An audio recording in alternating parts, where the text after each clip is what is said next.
جنجالونه یې پیل کړي وو. د ده غوښتنه هم دا وه چې حکومت باید نیم کي او بیا هم حکومت دوه سری وي.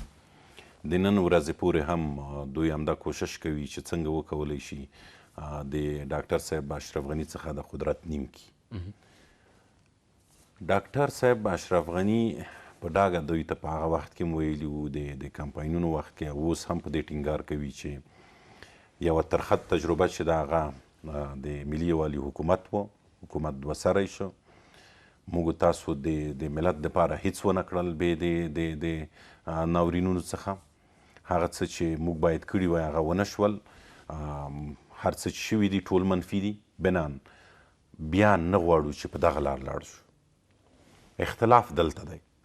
اختلاف په دې نه دی اوس خو ډاکټر عبدالله هم شاید ظاهرا که دغه مواد چې لیک شوي دي که تاسو هم لیدلي وي ډېر زیات ټینګار پر دې نه کوي چې یا د صدراعظم پاتې شي یا بیا د اجرایي رئیس تر عنوان لاندې کوم پوسټ ورکړل شي. بل پوسټ یې غوښتی دی ولې صلاحیتونه داسې دي چې هغې کې واقعا تناقض حقوقي قانوني او سیاسي تناقض لیدل کیږي. یعنې اوس به یې توجیه کوي چې ښه زه صدراعظم نه زه اجرایي رئیس نه ولا حداقل د یو سیاسي تفاهم دپاره 50% سهم او همدارنګه دغه د سولې د مصالحې د شورا رهبري یا د سولې د پروسې رهبري دغه څه چې ویل شوي تازه دا د منلو دي؟ ښه د منلو خو د اول ورځې نه دي. د ده غوښتنې ټولې غیر قانوني. ولسمشر غني به یې ومني هغه څه چې اوس ولسمشر غني د اول ورځې او یا هم ووایو په تیر حکومت کې هم د ده غیر قانوني غوښتنې منلې وي.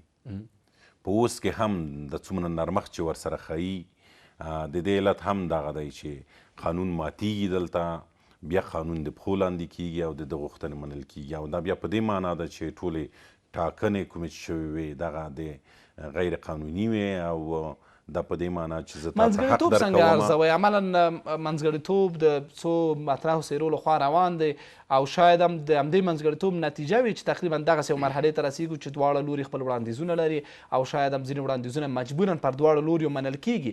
دا منځګړي کسان چې لګیا دي دوی فشار واردوي پر دواړو خواو چې باید ژر تر ژره حل کړي دا مسله.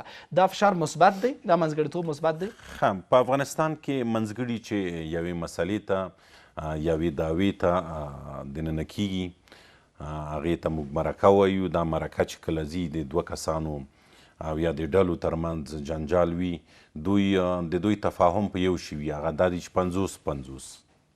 د پښتنو په دود کې اکثریت دغسې کیږي چې د یو خوا 50 او د بل خوا 50، یعنې دواړه خواوې 50-50 حق باید وغواړي یا ورکول شي او یا هم دواړه خواوې 50-50 گذشت وي. زه د منځګړیتوب په رول که وغږېږو د استاد سیاف د پخواني ولسمشر ښاغلي کرزي او ورسره استاد خلیل او یونس خاني او دوی هم ولا دا دوه کسان تر ټولو مخکښ وله په دې منځګړیتوب کې. منځګړیتوب رول مثبت تعریفولی شي، یعنې یوه ښه نتیجه درلودلی شي دغه منځګړیتوب چې شوی دی؟ ښه، په اوسنیو شرایطو کې بله لار هم نشته دی. که بهرنیان راځي دلته یا خصوصا امریکایان راځي جوړجاړی کوي، بیا هم هغه بل شرم دی. په کار ده چې څوک رامنځته شي او دا جنجال حل کړي. په دې حساس شرایطو کې چې کرونا نارې وهي، سیاسي کرونا دغسې ده چې موږ تاسو یې وینو. دوی اصلا د ځینې شرم نه لري، نه د ولس نه شرمیږي، نه د ملت نه شرمیږي، نه د بهرنیانو شرمیږي، نه د خدای نه شرمیږي. شرم یې غورځولی، هغه د شرم سترګې ړندې شوي تر دې حده رسېدلی. د جوړجاړي امکان شته ښاغلی اصولي؟ زه همدا وایم چې په کار ده چې یو جوړجاړی وشي. په دغه شکل یې درته د منلو دی، دغه شکل چې اوس راوتی رسنیو ته؟ ښه، که په دې شکل ولسمشر غني ورسره ومني نو په کار ده چې ولسمشر غني استعفا ورکړي او لاړ شي کور ته. یعنې دا شکل قطعا د منلو نه دی؟ په دغه شکل د منلو نه ده. دا د ملي یووالي حکومت کې چې حکومت دوه سری کړ، د هغې نه هم خطرناکه ده. ډېره مننه ښاغلی اصولي، سلامت اوسئ. ښاغلی مسعود، د منځګړیتوب نتیجه همدغسې یو څه کیدلی شي کوم څه چې تاسو په دې شپو ورځ کې حتما اورېدلي دي. یعنې تاسو معمولا پر دې ټینګار کوئ چې دوی سره باید جوړ راشي او د سولې پروسې ته لاره هواره سي او دا یو حساسه مرحله ده، خودګذري، قرباني، دا هر څه باید وشي. په دې پروسه کې مشران وله او منځګړیتوب یې وکړ. هغه نتیجه که دغسې وي چې دغه ترلاسه شوې ده، تاسو یو معقوله نتیجه ګڼئ؟ بسم الله الرحمن الرحیم. ستانکزی صاحب سلام تاسو ته، جناب اصولي صاحب ته او د شمشاد تلویزیون ټولو کتونکو اورېدونکو ته سلامونه او نیکې هیلې. ما پخوا او تر انتخاباتو البته پخوا ستانکزی صاحب د خبره تاسو سره په دې میز باندې کړې وه چې زه چې د حالات ګورم او دغه دوه پیشتازه ټیمونه چې اوس په انتخاباتو کې سره اخته دي که دوی په آینده کې بیا سره مخامخ کیږي او هر حکومت چې دوی جوړي هغه په مراتبو ډېر کمزوري د هغې حکومت نه چې هغه د ملي وحدت حکومت په نوم باندې یادېده. تاسو ګوره مقدمه کې وویلې چې د قانون سره څومره په ټکر کې ده، په حقوقي لحاظ باندې څومره په ټکر کې ده. اصلا دغه د دوی د ملي وحدت حکومت مبنا د قانون خلاف چې مبنا غیر د قانون او 15 کاله دوی د حکومت ادامه ورکړه. د 15 کالو ختمېدو کې دواړو طرف ویل چې دا ډېره ناکامه تجربه وه، ترخه تجربه وه.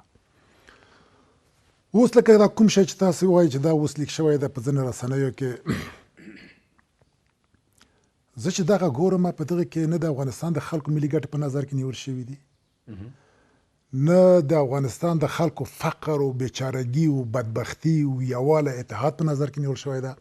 فقط دغه شی په نظر کې نیول شوی ده څوک څومره ګټه وکړي، څوک څومره ګټه باید وکړي. اوس ښاغلی مسعود تاسې نږدې اړیکې لرئ د منځګړي ټیم سره چې کوم منځګړي توب کوي. آیا د ښاغلي کرزي د ښاغلي صاحب غوښتنه همدغسې یو شی و چې جوړجاړی پرې وشي یا متفاوت څه؟ زه د استاد صاحب نه غواړم چې د هغه په استازیتوب یا خبرې وکړم. نه یعنې تحلیل مو څه دی چې هغوی دغسې زه چې تر کوم ځای پورې لږ سره روابط لرم یا ښې پېژنم پخوانی ولسمشر، د پخواني ولسمشر لوی او لوی هدف عزیزانو په افغانستان کې د سولې او ثبات راوستل دي او د هغې سولې د ثبات لپاره دی ډېر کوشش کوي چې دغه خلکو په منځ کې یووالی اتفاق اتحادي هغه د ویش په مسله باندې چې دی د تا دی د هغه نه باور لري او نه یقین لري. نه دا جنجال باید څنګه حل شي؟ ستاسو باور د منځګړي ټیم باور څه دی چې څنګه باید دا جنجال حل شي؟ دا جنجال باید داسې حل شي زما په اند باندې چې دلته باید د ویش مسله نه وي، دا د تا او دا د ما. دلته هغه څه باید په نظر کې ونیسي چې په هغې کې د افغانستان د خلکو ګټې خوندي وي. د افغانستان د خلکو ګټې خوندیتوب په سوله کې ده، په ثبات کې ده. خلک د افغانستان وروره سوله غواړي، ثبات غواړي، نور د وینې تویېدل غواړي، نور د دغه فقر او بیچارګۍ نه چې خصوصا په دغه اوسنۍ شرایطو کې افغانستان ورسره مخامخ ده چې دلته د کورونا ته تا اشاره وکړله. ته پوهېږې چې دا اوس تا ملت څومره په بدبختۍ کې اخته ده.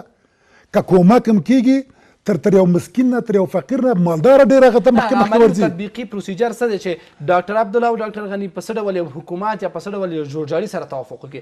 کومه لاره تاسو زما په اند باندې بهترینه نه بهترین عملي لاره یې دغه ده چې دا وطن نه تنها د ډاکټر عبدالله ده او نه تنها د ډاکټر غني ده. دا وطن د ټولو افغانانو ګډ کور ده. دلته یوازې ډاکټر عبدالله او غني نه دي، د دې نه بیرون تاسو وګورئ حکمتیار صاحب ده، نور ټکټونه دي، دغه ټول خپل ملاحظې لري. که چیرې د افغانستان شموله د حکومت نه مطلب دی چې ټول باید پکې په یو پراخ بنسټه حکومت کې راشي، نور ښه خبره ده را ده شي ورته ځای دې ورکړي، اما هدف به یې سوله وي چې سولې ته دوی څنګه ورسېږي. د دغه دواړو درېواړو مشرانو هدف په افغانستان کې همدا ده، خصوصا د پخواني ولسمشر چې دوی په اتفاق اتحاد کې هغه د سولې څرک ویني چې دا سولې ته موږ څنګه رسولی شو. په ارګ او پخواني اجرا رئیس کې دغسې اراده ګورئ چې له دې شیانو د تېر شي او را دې شي همدې ته چې یو ټول شموله حکومت جوړوو خو کار سولې ته کوو، یا نه یوازې بیا هم د ټیمونو د ګټې بحث دی؟ زه خو فکر کوم چې که موږ داسې فکر وکړو چې نړیوال ټولنه داسې بې تفاوته ناسته ده، اصلا دا بدبختۍ خو ګوره نړیوالې ټولنې راوستي او په خاصه توګه امریکې راوستي دي. نور امریکا دا حالات ګوري. امریکا د یو خوا نه وایي چې ډاکټر صاحب اشرف غني د انتخاباتو د کمیسیون د خوا نه اعلان شوی ده، د بلې خوا نه وایي چې ډاکټر صاحب عبدالله هم چې کومه توجیه لري په دې ارتباط باندې هغه هم معقوله ده. ګورئ هم دا کې هم هغه کې. زه دا وایم چې دا به د شرم د عیب خبرې وي چې بیا یو امریکایي راځي د جانکیري په څېر باندې دوی لاسونه جګي جبري او دوی به یې جګي هم وایي چې دغه دوی په منځ کې موږ اتفاق. ښه خبره دا ده چې دغه ملي مشران چې اوس په دغه کې اخته دي او خبرې سره نږدې کړي دي. دغه دعوا دوه طرفه لري او په دوه طرف کې حتما یو هغه تقریبا سم وي او هغه تقریبا ناسم وي. ډاکټر صاحب غني موقف دا دی څومره چې موږ د دې نږدې کسانو سره خبرې کړي چې دا 2014 کال نه دی چې موږ د دوو ټیمونو په توګه دوو سیالانو په توګه له یو بل سره یو تعامل ته ولاړ شو. ټاکنې اصولا ما ګټلې دي او ډاکټر صاحب عبدالله اوس یوازې یو فرد دی، حتی هغه نشي کولی د خپل ټیم هم بشپړ منسجم وساتي. ټیم ډېر کسان مثلا جمعیت اسلامي کسان هم د ښاغلي غني سره راغلي دي. نو زه که ده سره تعامل هم کوم هغه یوازې د یو فرد په توګه دی او دا هغه وضعیت نه دی چې زه یو ځل بیا لاړ شم داسې یو وضعیت. ما عملا حکومت ګټلی دی او حکومتداري کوم. نو ځکه ډاکټر صاحب عبدالله کوم څه چې پافشاري کوي هغه د وضعیت او ثبات په زیان دی. د هغوی دلیل دا دی څومره معقول دی؟ ښه نو که چیرې خبره همدغسې لکه چې دا مخکې تفسیره پرې وکړه چې دا کوم شی کومه طرحه لیک شوې ده د ډاکټر عبدالله د خوا نه چې دا طرحه ده دا ورسره ومني. ما خو درته ویلي چې دا به په مراتبو باندې خراب حالات دي د ملي حالت دغه طرحه یا دغه څه چې ډاکټر عبدالله مطرح کړي دا خو به د منځګړي ټیم د هڅو نتیجه نه وي. نه منځګړي ټیم ګوره تر کوم ځای پورې ما درته ویلي چې زه پخوانی ولسمشر پېژنم. دغه لوی هدف دا ده چې دغه یو ښه فرصت چې اوس د سولې دپاره پیدا شوی ده دا فرصت د لاسه ورنه کړي، دوی ترمنځ اتفاق اتحاد وساتي او سولې ته یو قدم مخکې کېږدي. دغه لوی هدف دا ده. دا په ویش چې دا وزارت ستا او دا زما او دا پلانکی ستا ده په دې باندې نه هغه باور لري نه یقین لري. صرف لوی هدف دا ده چې دغه فرصتي چانس د لاسه ورنه کړو. خدای نخواسته د افغانستان د تجزیې خواته لاړ نه سي. تاسو وګورئ په دغه کې د والیانو خبره هم شوې ده چې په کومو ولایاتو کې چا رایې زیاتې ګټلي هلته به د والي دا وروره عملا د افغانستان تجزیه کوي. زما په آن باندې دواړه ډاکټر صاحبانو ته پکار ده، د ډاکټر صاحبانو نه بیرون ټولو سیاسي احزابو ته پکار ده چې د خلکو په درد باندې دردمن شي. هغه درد باندې باید خبرې وکړي چې هغه ولس ورسره مخامخ ده. ټول په خپل ځان باندې فکر کوي، په خپل حزب باندې فکر کوي، په خپل ځان باندې فکر کوي. دا خو ګوره د دغه مل سره نوره جفا ده چې دوی کوي او د افغانستان خلک نور د بې تفاوت هم نشي ورته پاتې کېدلی چې دا هر څه شروع کړي فقط په خپل ځان یې شروع کړي. نه ډېره مننه کور ودان لنډه دمه لرو بیا هم بحثونه دوام لري.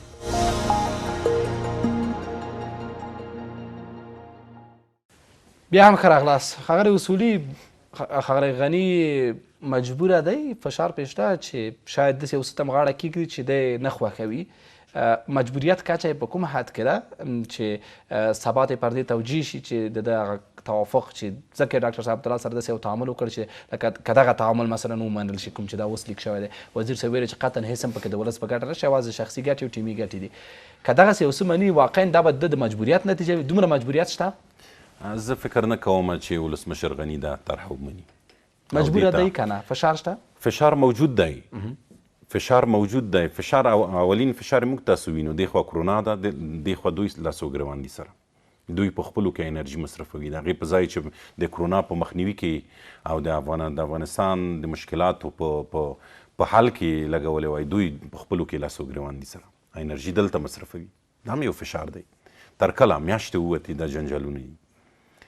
یو جوړجاړی باید رامنځته شي، اما دا جوړجاړی په دې معنا نه دی چې د افغانستان حکومت باید دوه سره وي. کسان دې ورکي، دویم افغانان دي په حکومت کې د ځای ورکي، مګر دا په دې معنا نه چې د ولسمشر غني مقاومت باندې څومره باور شته، عملا فشارونه محسوسیږي. هغه نړیوال ټولنه لکه وزیر صاحب چې ویلې یو څه خو جنجال یو څه نه چې بلکې ډېر جنجال دوی جوړ کړی دی او دوی ورته پاکه هم وهي د ځینو په باور باندې. هغه فشار یو خواته او دلته دننه سیاسونو فشار بل خواته، د سولې د پروسې اولویت بلې خواته، اقتصادي وضعیت او کرونا او دا نورې قصې ورپسې. دی به وکړی شي چې مقاومت وکړي، هغه څه چې تاسو ترې توقع لرئ چې هېڅ کله د قانون معامله ونه کړي. که چیرې مقاومت نه وای کړی اوس به دا موضوع حل وای، حکومت به دوه سری وای او موضوع حل کېده مخکې به حل شوی وای. تر اوسه چې مقاومت کړی دا په دې معنا چې نه د امریکا فشار ته تسلیمیږي، نه د مخالف جهت فشار ته تسلیمیږي او تر اوسه هم د جنجالونه چې روان دي علت یې همدغه دی چې د مقاومت کړی. که مقاومت پرېږدي ځان نرم کي، همغه خبره ده، همغه دوه سری حکومت به یي بیرته. اوس منځګړی ټیم پاک لکه ښاغلي مسعود چې ویلې منځګړی ټیم هم تر ډېرې پورې هغه څه توقع نه ده، هغه څه چې دوی لګیا دي توافق دپاره زمینه سازي کې مثلا ډاکټر صاحب عبدالله طرحه ورکړي. د هغوی توقع دا ده په یو شکل په یو معقول شکل دوی د سیاسي جوړجاړی وکړي چې سولې دپاره فرصت برابر شي. یعنې هغه څه چې اوس راوتې د سهمبندۍ پر اساس باندې دا د منځګړي ټیم فشار نه دی، دغسې ده؟ اوس خو منځګړي په دې نظر دی چې څنګه وکولی شي دا دوه کسان سره پخلا کړي یا دا دوه ټیمه تر څو چې لار هواره شي راتلونکي سولې خبرو دپاره. موږ دوه انتخابه لرو، یا به ډاکټر صاحب عبدالله یعنې ښاغلی غني دوه انتخابه لري، یا دا ټول سیاسیون دوه انتخاب لري، یا به ښاغلی غني او ډاکټر عبدالله سره جوړ راځي او یا به دا وضعیت همداسې پرېښودل کېږي. د هغه جوړجاړي نه چې په هغه کې قدرت ویشل شوی، په هغه کې دغسې شکل باندې شوی چې دا اوس لګیا دی، که جوړ را نه شي خطرناکه دی؟ زه وایم چې که چیرې په دا اوسنۍ طرحه پلي شي او دوی سره پې جوړ شول، دا د ټولو نه خطرناکه موضوع ده. لکه څنګه چې وزیر صاحب وویل اوسنی حالت لا هم ښه دی پې، که هغه حالت راغی په هغې کې بیا هم دویم پاچا وټاکل شو او هره ورځ به د ارګ د پاچا سره لاس وګرېواني. د هغې نه لا دا ښه ده چې د اوسنی حالت چې دی دا به بهتر وي تر یو حده پورې. ولې نتیجه څه کېدلی شي؟ تاسې یې منئ، ټول یې مني چې وضعیت دومره حساس دی چې جوړجاړی باید وشي.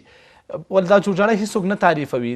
دا جوړجاړی کې اواز دا وي چې ښه ډاکټر صاحب الله هر څه نه تېر شي خو دا کار تر اوسه نه دی کړی، نه یې په تېره دوره کې وکړي نه یې دې دوره کې کوي.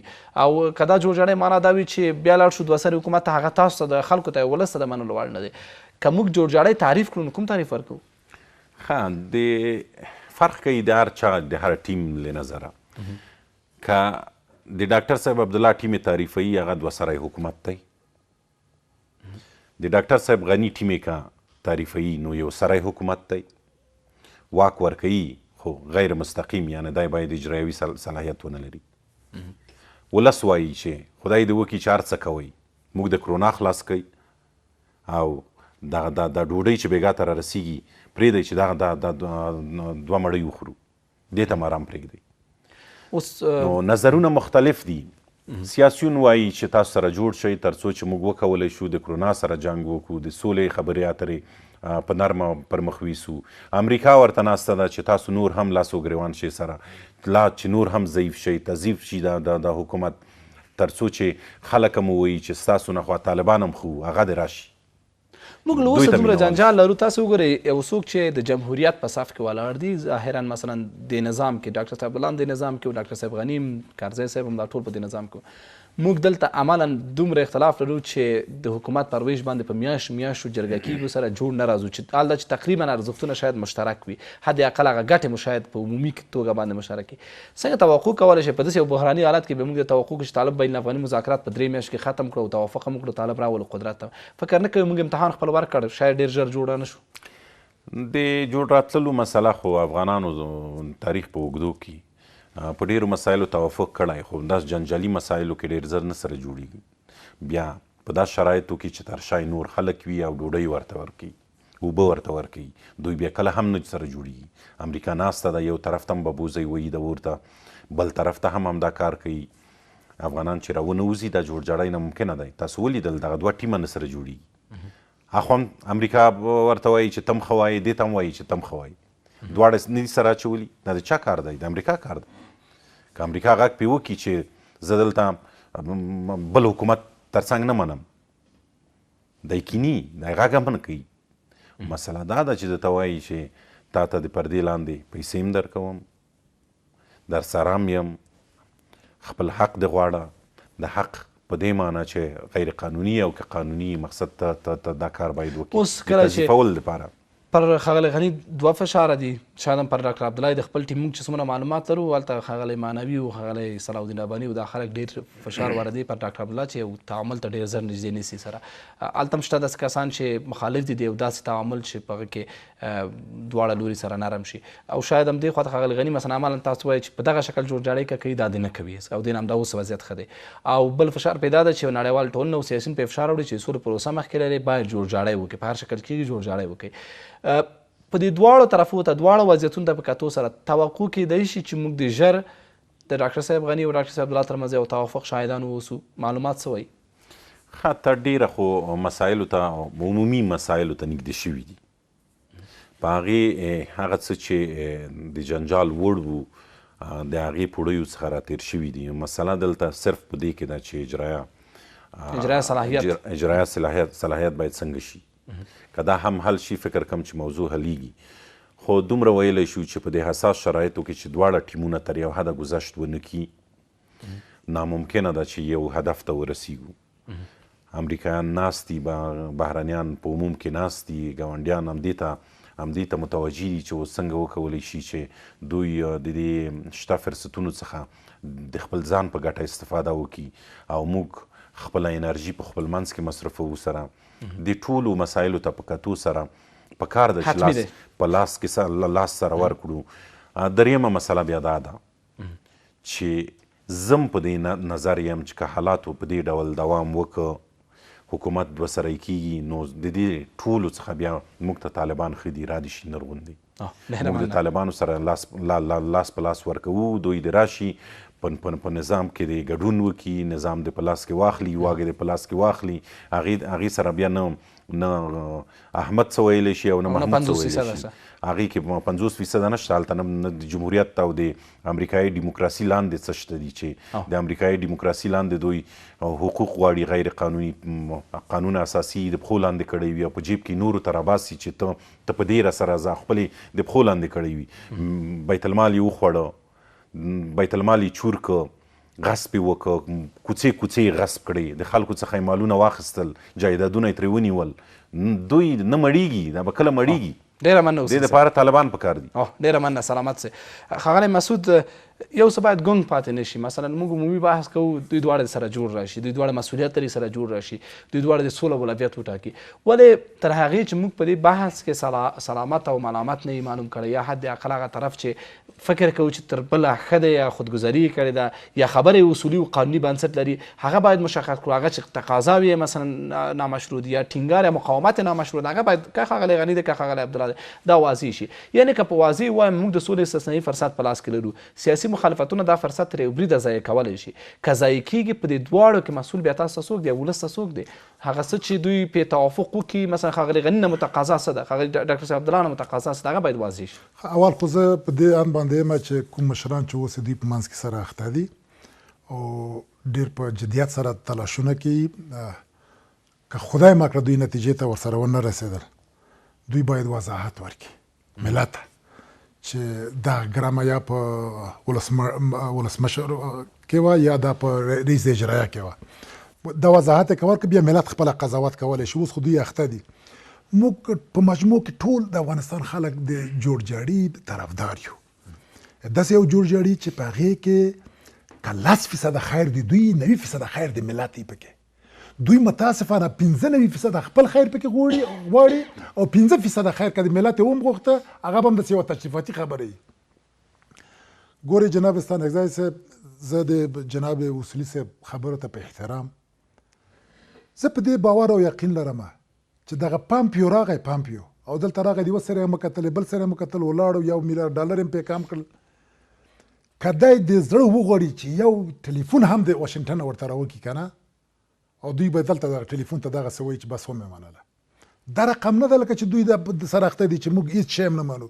زه دا وایم چې که چیرې ډاکټر صاحب اشرف غني وایي چې ما د ولس په رایه باندې زه راغلی یم، انتخابات مې ګټلي دي، کمیسیون اعلان کړی یم او زه منتخب ولسمشر یم، دې ته بیا ضرورت څه ده چې دومره که درته ناندرۍ سره وخي چې دغه میاشتې پې ووتلې. او که چیرې بیا په دې باندې پوهېږي چې دغه انتخابات د تقلبه ډک وو، په دغه کې ډېرې ورانۍ وې، په کمیسیون کې ورانۍ وې، دا بل لوری هم حق لري، نو بیا داسې نه ده چې یوازې ډاکټر صاحب عبدالله حق لري، دا ټول ټکټونه حق لري. نو هغه خبره ده چې زه وایم چې که دلته جوړجاړی هم کېږي په یو پراخ بنسټه ملي حکومت باندې جوړجاړی وشي چې ټول پکې خوندي شي، اما اولویت به یې صلح وي، اولویت به یې صلح وي، ځکه ما ملت خو اولویت صلح ده. هغه نظریه یا هغه وینا د ولسمشر قناعت بخشه نه وه تاسو دپاره چې وایي زه ټول شموله حکومت جوړوم، کابینه سیاسي کوم، له هر ادرس ته به خلک پکې، ټول افغانان به ځان پکې ګوري، او دوه ګامه یو چت هم کړه، ارغندیوال صاحب راوسه، مثلا اتمر صاحب راوسه، دغسې نور هم ویلي دي چې کابینه به حتی ځینې د ولسمشر سیاسي مخالفین به هم لا پکې وي په دې کابینه کې، حتی حزب اسلامي ته یې وړاندیز شاید کړی وي چې د هغې څخه هم څوک ولري، نور ادرسونو ته ډېر هغه ادرسونه ته چې ولسمشر سره ذهني توافق یا فکري توافق نه لري. همدا کافي نه دی د څه دپاره چې تاسو پې قانع شئ چې هغه همه شموله چې تاسو وایئ هغه همدغه همه شموله چې ولسمشر کابینه سیاسي کوي. ګورئ جناب ستانکزی صاحب، ما درته وویلې چې څه بدبختۍ خو به په موږ کې وي، دې باندې خو موږ سترګې نشو پټولی چې په موږ افغانانو کې بدبختي نشته ده، خو زه دا زیاته عوامل دغه بدبختیو بهرنیان بولم. دا چې بهرنیان وایي چې دلته د یو افغانستان شموله حکومت جوړ شي، هغوی خپل مقاصد لري، خپل اهداف لري، دغه دومره جنجالونه چې پیدا کړي ټول بهرانیانو پیدا کړي دي. زه وایم چې تر ما نه دوی په دغه مسایلو باندې ښه پوهېږي، هم ډاکټر صاحب غني ښه پوهېږي، هم ډاکټر صاحب عبدالله، هم دا نور سیاسیون. زه وایم چې راځئ نور دغه پردیو د اشارو نه باید نور ځانونه یو طرف ته کړو، په واقعي معنا باندې ځانونه افغانان جوړ کړو، هر هغه څه وکړو چې په هغې کې د ما د ملت ګټې، د ما د ملت ګټه فقط او فقط په دغه کې ده. تعریف شوې خبرې باید وي. مثلا ښاغلی غني 15 کال حکومت وکړي که نه، ښاغلی عبدالله باید اجرایي صلاحیت ونه لري، سمه ده که نه؟ ښاغلی عبدالله حکمتیار، نبیل صاحب، الهر ادرس، اتمر صاحب، هر څوک چې په دې ټاکنیزو سیالیو کې برخه اخیستې وي یا داخل یو سیاسي محوریت دي، هغوی باید په یو ډول نه یو ډول حکومت کې برخه ولري، ولې دا برخه یوازې د سهم پر اساس نه وي، د معیارونو پر اساس وي. ښاغلی غني رهبري وکړي. دا هغه څه دي چې اوس روان دي، دا هغه څه نه دي چې د ملت په خیر دي؟ جناب ستانکزی صاحب، ما ته سوال دلته دا پیدا کیږي که دغه ځواب تاسې او جناب اصولي صاحب یا نور اورېدونکي راته راکړي چې کومه موافقتنامه د طالبانو د امریکې ترمنځ شوې ده، هغوی وایي چې د بین الافغاني مذاکراتو نه وروسته چې هر نوی اسلامي حکومت منځته راځي، نړیواله ټولنه به د هغې حمایت کوي. نړیواله ټولنه، نه یوازې دا چې امریکا. اوس که یو فرضیه په ذهن کې ونیسو ښاغلی مسعود، خو دا قصه خو چې ډېر وخت ونیسي که بین الافغاني مذاکرات پیل شي د 3 میاشتې د 6 میاشتې الا یو کال، د دې دواړو جنجال د یو کلن حکومت دپاره دومره ژور سوی ده؟ خو دوی خو اراده لري چې 15 کاله حکومت به وي دلته. ته په خدای باور وکړه چې زه د دوی خودخواهي ګورم، زه د دوی جاطلبي ګورم. دوی چې یوه شپه هم په تېرېږي دوی په خوشحاله دي چې یو په سپېدار کې ناست بل په هر کې ناست دي. نه که قصه رښتیا داسې وي او دوی هم په علم لري او تاسې هم باور لرئ چې یو تحول را روان دی، یو سیاسي تحول د حکومت تر عنوان لاندې یو شی را روان ده، بیا نو فکر نه کوم چې دوی دواړه دومره مقاومت کړی وي د یو حکومت دپاره چې 6 میاشتې یو کال دوام کوي. خو حتما دوی باور لري چې دا حکومت 15 کاله دوام کوي. جناب ستانکزی صاحب، دا خو د دوی خپل برداشت ده، په دې باندې هر څوک یقین څه دی؟ یقین دا ده چې که چیرې موږ د طالبانو سره په حقیقي معنا باندې سولې ته رسیږو، طالب وروره طالب سره چې ته کښېنې، طالب سره بل فکر ده، نورې غوښتنې دي ورسره، هغه طبعا چې ته ورسره جوړېږي په د نظام په یو سیاسي چارچوکاټ. اوس موږ ته هم سوال همدا دی چې که موږ ځو طالبانو سره بین الافغاني مذاکرات ته، طبعا اوس قصه یوازې هغه مقدس مسایل نه دي چې اسلامي نظام یا نه یا جهاد یا نه یا د بحرینیانو وتل یا نه، اوس قصه سیاسي شی هم ده. طالب چې راځي دی یو سیاسي کتلې په توګه سیاسي اقتدار هم غواړي او د اقتدار لپاره یې جګړه هم کړې او برخه جګړې د دپاره ده. اوس موږ وایو چې که 50% سهم ډاکټر صاحب عبدالله اخلي، 50% وار د مخه ښاغلي غني سره ده، بیا د خپل مرستیانانو سره ویشلی. طالب د څه شی دپاره راځي؟ نو خو طالب یې چی لپاره راځي؟ طالب داسې ورته راځي لکه جناب حکمتیار صاحب چې راغی. طالب خو دا رقم نه ورسره راځي. طالب په دې فکر کې ده چې دغه اوس د خاورې اکثره برخه ټوله د ما سره ده. زه چې لکه چې ما دلته یو څو موده مخکې وویل ستانکزی صاحب، اوس هم زه دا خبره کوم چې که چیرې موږ طالبانو ته په یو واحد اجنډا او په یو قوي موقف باندې پلاوی ونه ټاکو. ما طالبانو سره 2 ځله مذاکرات کړي، زه ډېره ښه تجربه طالبانو لرم. که چیرې دغسې یو افغانستان شمولی پلاوی چې صلاحیت ونه لري ولاړ نشي طالب سره کښېنني او د افغانستان په راتلونکي خبره ورسره ونه کړي، دا رقم خو نه چې طالب ورته وایي چې دا ما به سرتېري تاسې مدغم کې په نظام کې ذاتي خیر تو خیر ما، موږ به جومات هم هغه ته ځو، ملا امامت ته به ځو.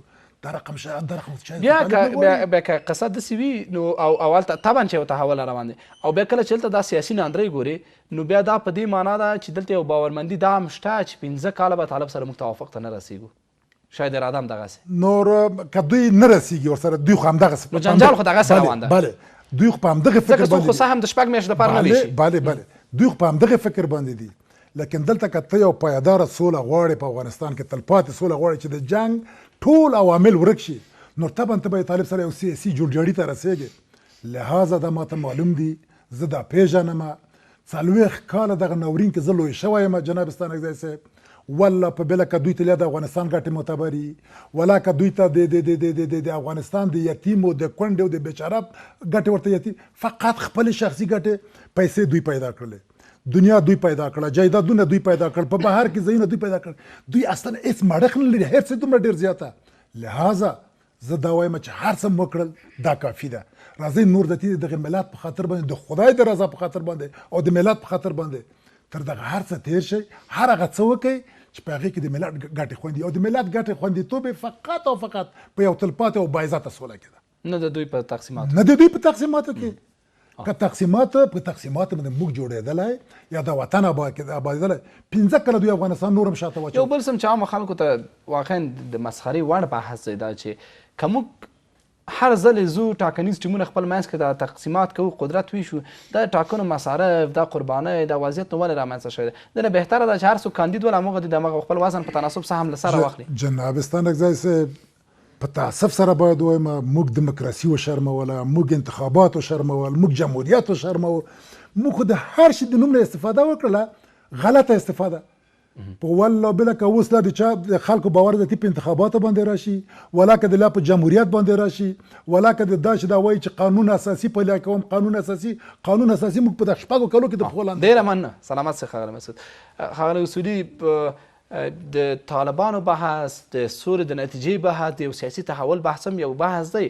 کله چې موږ دلته سیاسي ناندرۍ په دغه عمق سره ګورو چې عملا لګیا دي ناندرۍ دی او ډېره اوږده قصه روانه ده او سهم دی دې څخه برېښي چې معنا دا چې د طالب د ادغام دپاره هېڅ نه وه تش ځای نه ده پاتې ځکه چې سهم خو ورده مخه ده اوس پې جنجال روان ده په 2.5% سهم باندې جنجال روان ده. نو یا دا دی چې موږ باور لرو چې واقعا د سولې پروسه اوږدمهالې ده او لنډمهالې کې اراده ورته داسې نشته چې دا د په شپږ میاشتو یو کال کې نتیجه ورکړي نو ځکه دا ناندرۍ دومره شدید دي. او یا دا ده چې موږ دا هېر کړي دي چې که واقعا یو بل تحول را روان دی بیا نو دغه سیاسي ناندرۍ په څه معنی ښه څوک چې اوس واکونه سره ویشي دوی په بل فکر کې دي او طالبان یو بل فکر لري او واقعیتونه څه دي؟ واقعیت دا دی چې طالب غواړي اوس سوله وکړي.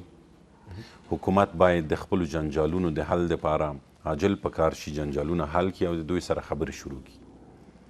د سولې د راوستو دپاره دا نه ده مهمه چې احمد په قدرت کې پاتې کېږي که محمود پاتې کېږي. موږ افغانانو ته ملت ته څه پکار دي او څه ورته مهم دي پکار دا دي چې دوی ته ووایي چې احمده محموده تاسو دواړه مې نه یې پکار زما دپاره سوله مهمه ده. د سولې د راوستو دپاره لاس په لاس سره ورکړي او د سوله راولي د هره ورځ چې په سلګونو کسان دلته وژل نه دلته باید د پوښتنې یو څوک کېږي ډاکټر صاحب عبدالله راضي یا ډاکټر صاحب غني یا اوس خو جنجال د هغې طرفه لاره روان دی چې 50 سهم یا دومره سهم دا سوال باید مطرح شي چې آیا د سولې اراده که شته او سوله په خپل ذات کې خپله دغه جګړه او سوله او سیاسي تفاهم خپله ذات کې سیاسي مشارکت ځان سره لري نتیجې په توګه باندې نو طالب ته څه شی پاتې دي؟ آیا دوی سولې دپاره اراده نه لري؟ طالب دواړه نه غواړي. طالب چې تا سره کینی لومړنی شرط به دا وي چې په قدرت کې که ما ورته جوړجاړی کوو نوی نظام به په دې ډول وي نه به ته نه به زه یم یا به زه یم ته خو به بیخي نه یې. طالب اوس په دغسې یو ځای کې ناستی چې تا خو بیخي نه مني ځان به مطرح کوي او که ځان مطرح کوي نه بیا به دریم کس دریم کس هر څوک شي. بنان دوی د په دې نه خوشحالیږي چې موږ به پاتې کیږو د یو کال نه ډېر یا د یو نیم کال نه ډېر خبرې یو څه وخت به نیسي تر څو چې په یو اساسي داسې یو نظام باندې توافق کیږي چې د ټولو لورو او د ملت په ګټه وي. بیا هم زه وایم چې په دې خبرو کې هم ملت د پښو لاندې کیږي په راتلونکو خبرو کې به هم ملت به د پښو لاندې طالب به خپل لاین ګوري په خپل لاین به رواني او هغه څه چې نوي تجربه کوي هغه به د میز سر ته غورځوي. طالب خو حکومت نه دی کړی اوس هغه حکومت یا هغه نظام چې چلوه اوس هغه حالت نه دی وخت تغییر کړی. بنان دوی به هم یو څه تجربه کوي چې یو څه ته راوځي ملت به بیا هم پاتې کیږي.